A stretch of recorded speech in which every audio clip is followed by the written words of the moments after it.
بسم اللہ الرحمن الرحیم۔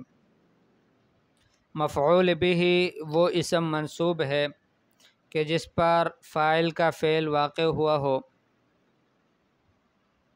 مفعول به سے متعلق سبق بھی ہم نے پڑھا، مثالیں بھی ہم نے پڑھی، اس کی کچھ تمرینیں بھی ہو گئیں۔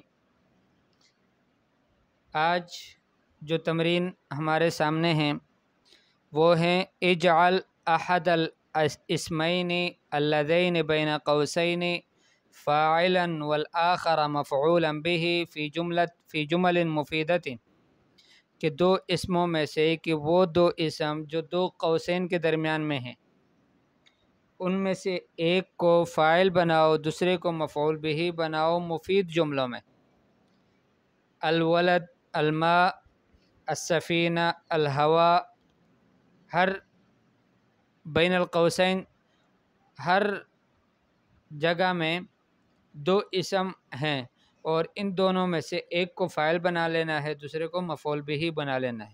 الحر، اللحم، الرسالۃ، الخادم، الغزال، الاسد، التلمیذ، الدرس۔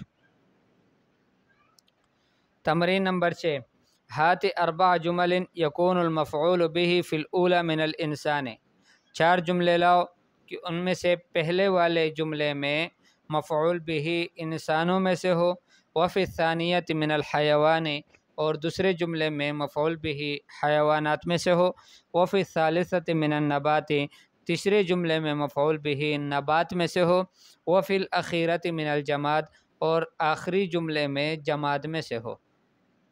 تمرین فی الانشاء، ہات 5 جمل تکون کلمۃ القمح فی کل منها مفعولا به، 5 جملے لاؤ کہ ان میں القمح کا جو کلمہ ہے یہ مفعول به ہو ہر ایک جملے میں۔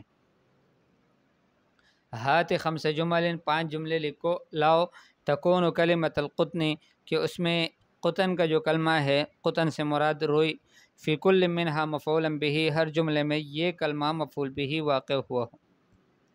تمرین فی الاعراب، نموذج، حمل الجمل الحطب، حمل الجمل الحطب، حمل فعل ماض، الجمل فاعل مرفوع، اور الحطب مفعول به منصوب۔ دوسرا جملہ، یأکل الذئب الشاة، یأکل فعل مضارع، الذئب فاعل مرفوع، اور الشاة مفعول به منصوب۔ تو یہ اس کا نمونہ ہے، اس میں مفعول به کو چھوڑ دیا ہے کتاب والے نے غلطی سے، لیکن یہ اسی طرح سے بنتا ہے جیسے میں نے بتایا۔ اعرب بالجملتین الآتیتین، آنے والے 2 جملوں کا اعراب تم بیان کرو، یعنی اس کی ترکیب تم کرو۔ صاد الغلام سمکۃ، صاد الغلام، غلام نے شکار کیا، سمکۃ ایک مچھلی کا۔ تجمع البنت الازہار، بچی جمع کرتی ہے پھولوں کو۔ تو ان 2 جملوں کی آپ نے ترکیب کرنی ہے۔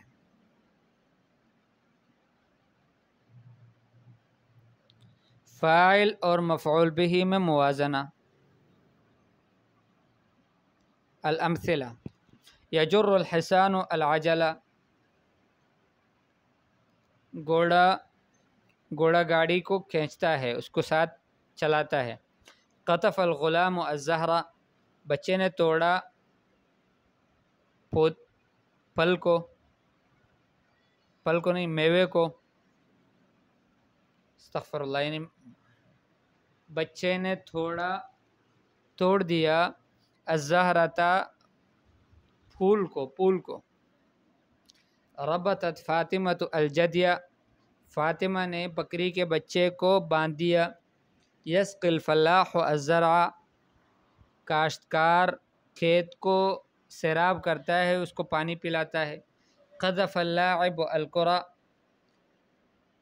کھیلنے والے نے، کھلاڑی نے گیند کو پھینکا۔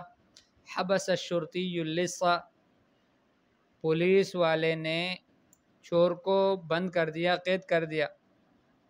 اب نتائج کیا نکلے؟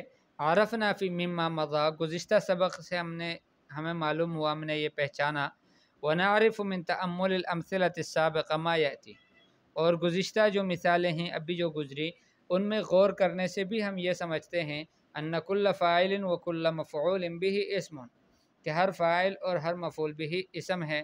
اور دوسری بات ان الفاعل هو الذي صدر عنه الفعل، کہ فاعل وہ ہے کہ جس سے فعل صادر ہوا ہے، وان المفعول به هو الذي وقع عليه الفعل، اور مفعول به وہ ہے کہ جس پر فعل واقع ہوا ہے۔ نمبر 4 ان الفاعل آخرہ مرفوع، کہ فاعل کا آخر مرفوع ہے۔ اور نمبر 5 ان المفعول آخرہ منصوب، کہ مفعول به کا آخر منصوب ہے۔ تو یہ چند باتیں ہمیں گزشتہ سبق سے معلوم ہوئی۔ آگے مبتدا اور خبر کا سبق ہے، وہ انشاءاللہ اگلے درس میں ہم پڑھیں گے۔